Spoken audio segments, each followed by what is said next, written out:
Extrait numéro 25 du livre Martin Eden de Jack London. Chapitre 11. Martin Eden vivait chaque moment de sa vie diurne. Il vivait aussi pendant son sommeil. Là, son être le plus intime s'ébattait durant les 5 heures de sursis, transformant les pensées et les événements de la journée en prodiges grotesques et extravagants. En réalité, il ne se reposait jamais.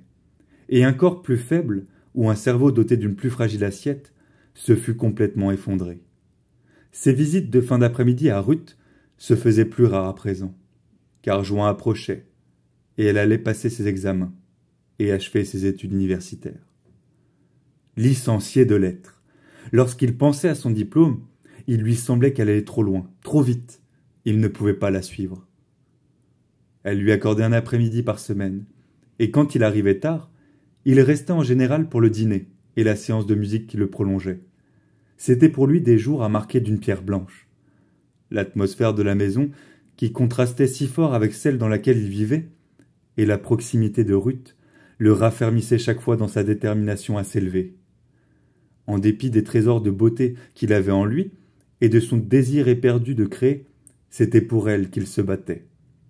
Il était un amoureux d'abord et avant tout. Il subordonnait tout le reste à l'amour.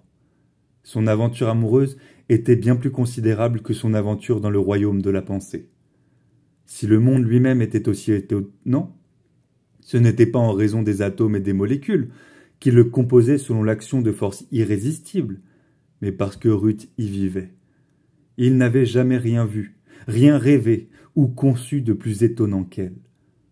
Son éloignement, cependant, ne cessait de l'accabler.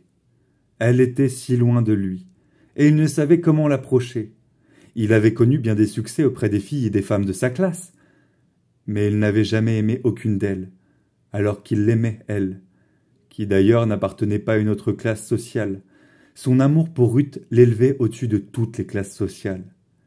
Elle était une créature à part, si lointaine qu'il ne savait comment se rapprocher d'elle, comme un amoureux devrait le faire.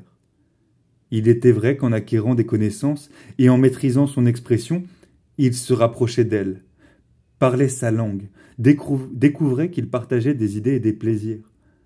Mais cela ne pouvait suffire à satisfaire l'ardeur d'un amant.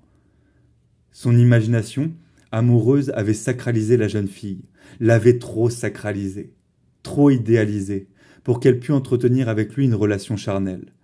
L'amour même qu'il lui portait l'éloignait de lui, et paraissait la lui rendre inaccessible.